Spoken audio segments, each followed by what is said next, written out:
नमस्कार दोस्तों, स्वागत है आप सभी का मेरी कहानियों में।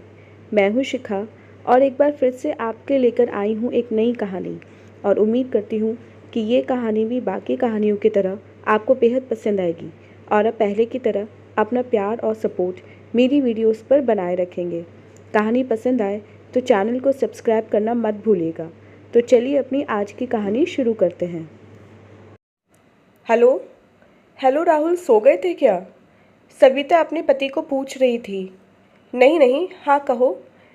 मैं कह रही थी कि आप ऑफिस के काम से मुंबई अगले हफ्ते चले जाना, कल हमें लेने आ जाओ।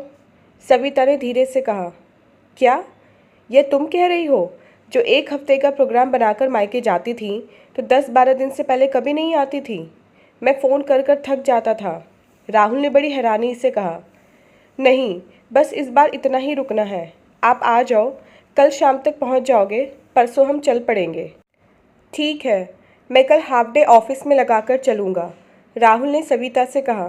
सविता को बड़ी तसल्ली हुई। उसने फ़ोन रख दिया और इसके साथ ही वह यादों में खो गई। 13 साल हो गए थे उसकी शादी को। हर बार गर्मी की छुट्टियां आती तो बाबूजी एक एक दिन करके उसका जाना रुकवाते रहते और वह राहुल को फ़ोन कर कर के एक एक दिन बढ़वाती जाती। पिछली छुट्टियों में भी वो यूं ही फ़ोन पर राहुल से एक एक दिन बढ़वा रही थी कि आखिर बिना बताए राहुल आ ही गए थे। अभी आए 1 घंटा भी नहीं हुआ था कि बाबूजी को अचानक हार्ट अटैक हुआ और वह चल बसे। फिर वह 13 दिन रुकी। सब क्रियाक्रम किया बाबूजी का, कुछ माँ को समझाया, कुछ खुद को संभाला और वापस चली गई। 2 महीने बाद वह और राहुल आकर घर, बाकी संपत्ति और बाबूजी के बैंक में जमा पैसे का दोनों भाइयों में बंटवारा करवा गए। माँ ने थोड़ा विरोध किया था कि जब तक मैं बैठी हूँ घर मेरे नाम ही रहने दो और यूं ही इकट्ठे रहते रहो, पर भाई नहीं माने। माँ ने भी ज़्यादा विरोध नहीं किया और मान गई। दोनों भाइयों ने यह भी तय किया कि माँ अब दोनों भाइयों के पास कुछ कुछ समय रहा करेंगी। उनका कहना था कि माँ का दिल भी लगा रहेगा और बच्चों को दादी का प्यार भी मिलता रहेगा। इस बार छुट्टियाँ हुई तो मैंने फ़ोन करके माँ को बताया कि मैं इस दिन आ रही हूँ। स्टेशन पर छोटा भाई पहुँचा ट्रेन पहुँचने के 10 मिनट बाद। तब तक सविता कुली से सारा सामान उतरवा चुकी थी। जब बाबूजी थे तो भाई आधा घंटा पहले ही पहुँच जाता था, क्योंकि बाबूजी 1 घंटा पहले ही भाइयों के पीछे लग जाते थे कि जाओ भाई, ट्रेन का टाइम हो गया। फिर भाई राहुल को फ़ोन करके पूछता था कि सविता कौन से डिब्बे में है। उसी डिब्बे को आगे खड़ा मिलता था। इस बार बच्चों और सामान के साथ भाई घर के गेट पर उतार कर चला गया। कहने लगा कि उसे कुछ ज़रूरी काम है, इसलिए वह बड़े भाई को कह रहा था कि वह तुम्हें ले आए, पर भाई भी कहीं व्यस्त था। घर में घुसी तो कुछ अजीब तरह का ठंडापन महसूस किया। भाभी चाय बना लाई, साथ में बिस्किट और नमकीन। बाबूजी कितनी तरह के पकौड़े मंगवाते थे, बच्चों के लिए आइसक्रीम और फ्रूटी। कुछ देर माँ से बातें की। बाबूजी की अलमारी खोली जिसमें अब घर का दूसरा सामान भरा था, फिर चुपचाप बंद कर दी। भाभी के पास रसोई में गई तो वह दाल को तड़का लगा रही थी। मैंने कहा, इतनी जल्दी क्यों बना रही हो, थोड़ी देर में मिलकर बना लेंगे। कहने लगी, हमारी आज फैमिली किट्टी है, आप तो जाओगी नहीं, माँ से बातें करोगी, इसलिए मैंने सोचा खाना बनाकर रख देती हूँ, आपका जब मन करे खा लेना। भाभी मूंग की दाल बना रही थी, जो उन्हें पता था मेरे बच्चे कभी नहीं खाते।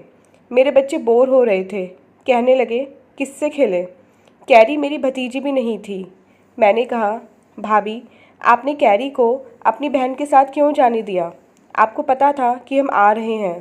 कहने लगी, बस 2 दिन के लिए गई है, परसों मैं ले आऊँगी। छोटी भाभी ने संकेत दे दिया कि वह परसों जा रही हैं।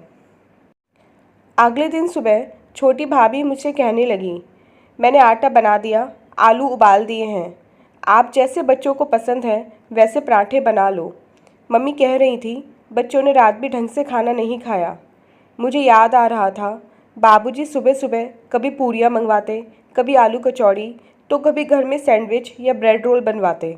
नाश्ते के बाद भाभी तैयार होकर कहने लगी, मैं ज़रा बाज़ार जा रही हूँ अपनी भतीजे भतीजी के लिए कुछ लेने, आपको कुछ मंगवाना है? मैंने कहा, नहीं भाभी, ऐसा तो कुछ नहीं चाहिए। बाबूजी सुबह ही भाभीयों के पीछे लग जाते थे कि दोनों में से एक तैयार होकर सविता के साथ जाओ और इसकी मनपसंद के कपड़े दिलवा लाओ। कई दिनों तक रोज़ बाजार जाते, फिर दर्जी को बुलाकर सिलने भी दिलवा देते। एक दो कुर्ते पजामे ज़बरदस्ती राहुल के भी सिलवा देते। भाभी बाजार से आई और लिफाफे लेकर सीधी अपने बेडरूम में चली गई। फिर हमारे पास आकर बोली, ओहो, थोड़ी देर लग गई, मेरी एक सहेली की तबीयत खराब हो रही थी। मैंने सोचा 10 मिनट उसका भी पता लेती जाऊं। आपने खामखा खाना तैयार किया, मैं आकर बना देती। मैंने कहा, कोई बात नहीं भाभी, मैं भी तो खाली बैठी थी। शाम को भाभी अपनी पैकिंग करके बोली, मम्मी यह सुबह आपको बड़े भाई साहब के यहाँ छोड़ आएंगे। मैं 2 दिन में आ जाऊंगी। मेरी माँ की तबीयत भी थोड़ी ख़राब है, उन्हें भी देख आऊँगी और कैरी को भी ले आऊँगी। आप फिर इधर आ जाना। अगले दिन सुबह सुबह बच्चों को उठाया, अपना और माँ का सामान लादा और बड़े भाई के यहाँ पहुँच गए। बड़ी भाभी ने पूछा, नाश्ता करके आए हो या करोगे? मैंने उन्हें कहा, छोटी भाभी तो कह रही थी करके जाओ। मैंने झूठ कहा, पर मैंने उन्हें कहा, आप क्यों देर करती हो, हम उधर जाकर ही कर लेंगे। भाभी ने रात वाली फ्रिज से दाल निकाली और आटा मलने लगी। प्लेट में सैंडविच बने पड़े थे। वह आवाज़ मारकर मेरे भतीजे को दे दिए।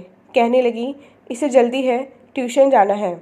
नाश्ते के बाद बाकी काम करके भाभी सिलाई मशीन निकाल लाई और कहने लगी, चलो आपकी और मम्मी की मदद से ये कपड़े ही ठीक कर लेती हूँ, अकेले तो समय ही नहीं मिलता।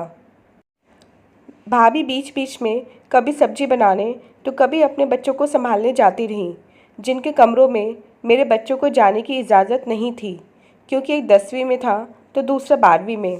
बाबूजी होते तो पिक्चर की टिकट मंगवा लेते और कहते, चलो बच्चों के साथ फिल्म देखने चलते हैं। शाम की चाय तक मैंने और माँ ने सारे कपड़े निपटाए। बच्चे काफ़ी बेचैन हो रहे थे। मैंने भाभी से कहा, चलो पार्क में चलते हैं, बच्चे भी ज़रा घूम आएंगे। कहने लगी, आप अम्मी के साथ जाओ, मैं ज़रा शाम के खाने की तैयारी करती हूँ।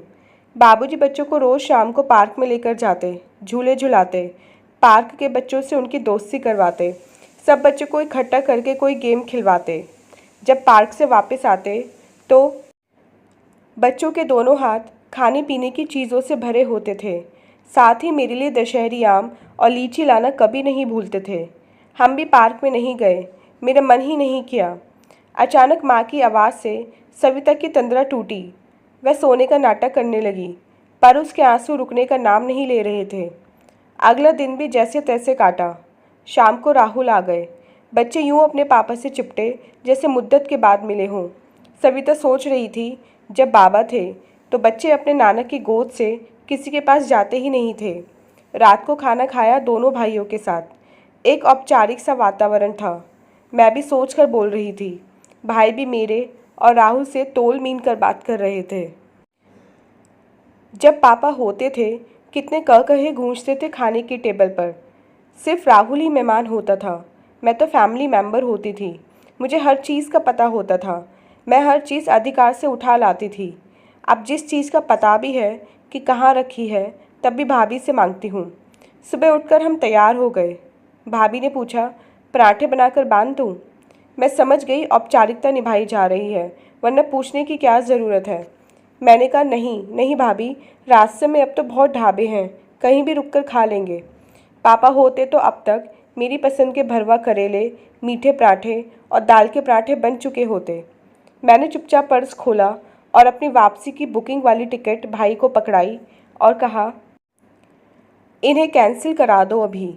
एक बार बड़े भाई ने कहा, तो फिर जल्दी क्यों जा रही हो?